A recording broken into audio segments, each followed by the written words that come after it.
Heyo everyone, this is a Happy Anime Cafe manager here with another walkthrough episode for the game Fullmetal Alchemist and the Broken Angel. The cutscene at the end of the last episode was very touching.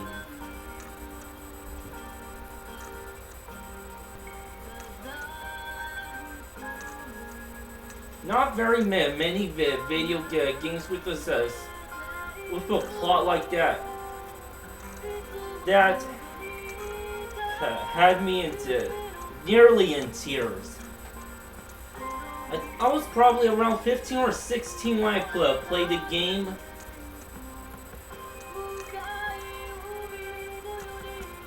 And I couldn't express in more words in how I felt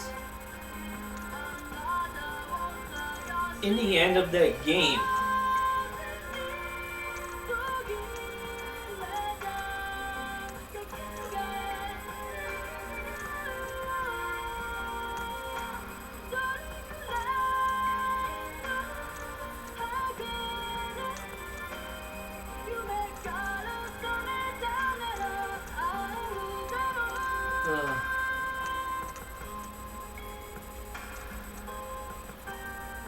Well,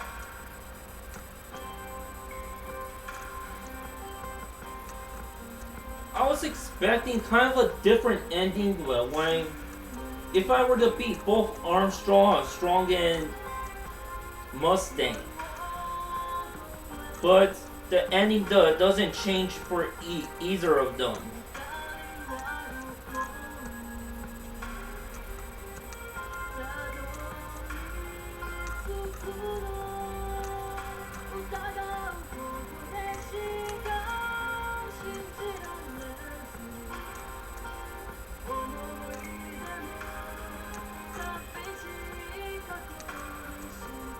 So my brother's out while watching going to see The Dark Knight with some friends. So I'm free to do open commentary.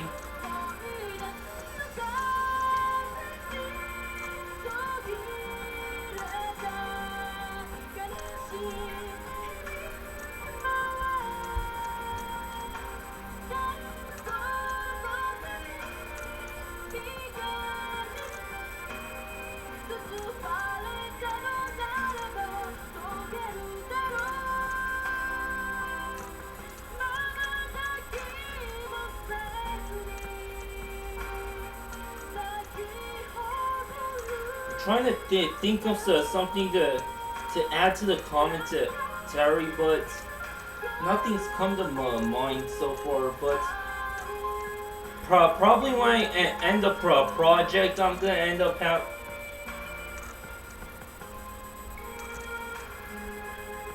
Probably when I end the project, I'm gonna end up thinking about what I want to say, but by then it's too late.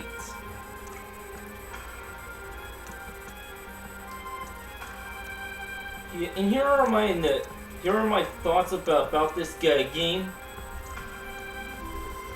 It was fair for me to expect that the game would be more related to the original anime series, but it wasn't until later that it has a more suitable connection to the manga or to Brotherhood. But I'm sure the manga, because in one of the volumes, there was a bonus chapter that shared the prequel story to this game.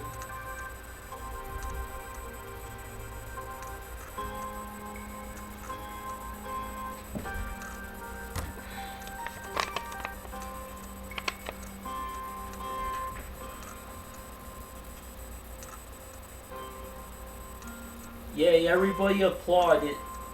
Made by Square Enix. Published by Square Enix.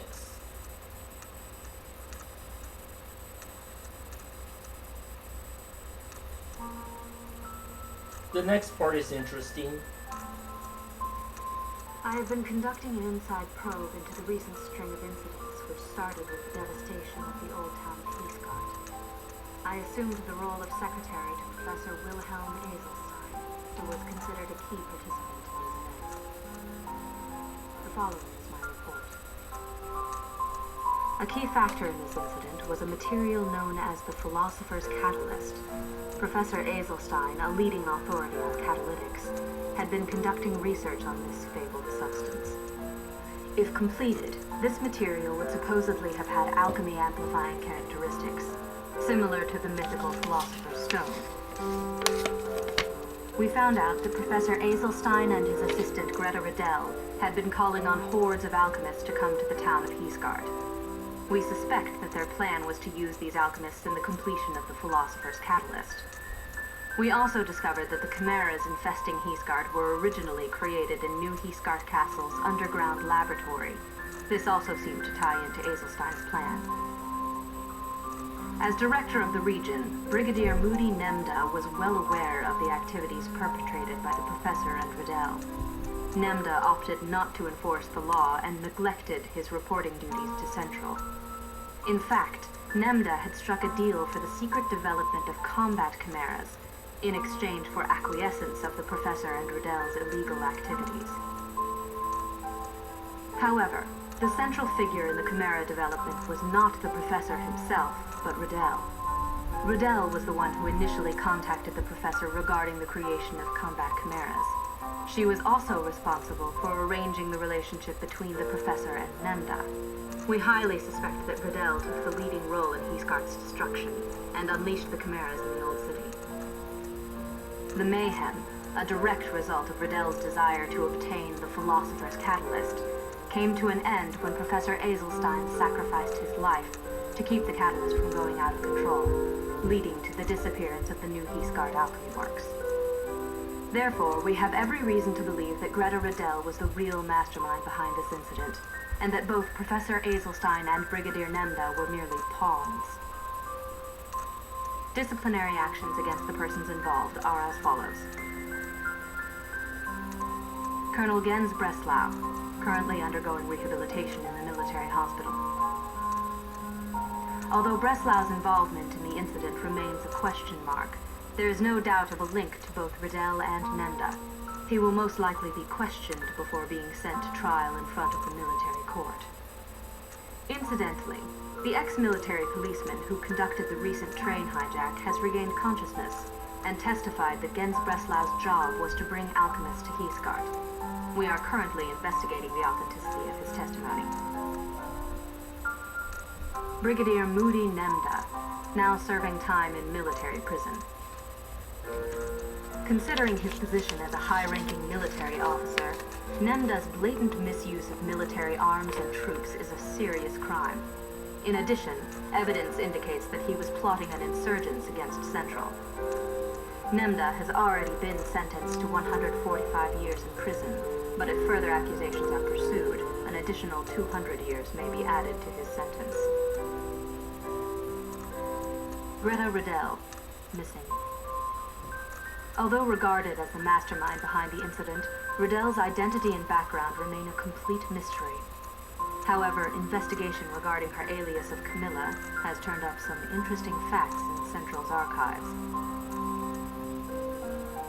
This is not the first incident where certain activities were perpetrated by an individual named Camilla.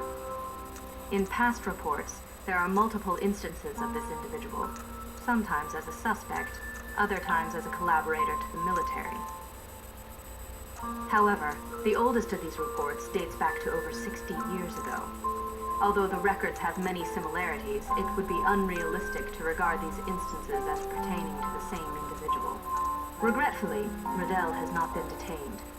Based on witness accounts, the possibility of her survival is extremely low, but to date, a body has yet to be found.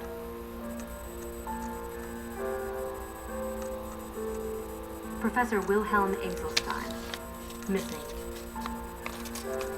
Azelstein vanished along with the alchemy works. His survival is highly improbable. The fact that he was partaking in illegal activities amidst this chain of events is true. However, he also sacrificed himself to save countless lives from the out-of-control catalyst. It is unclear what he was after, or what he was trying to protect by obtaining the Philosopher's Catalyst. Whatever it was, we can say that Wilhelm was a man of contradictions. Reported by Lieutenant Hawkeye. Postscript. Due to the derailment of his train, a state alchemist was present in Heesgard during the incident.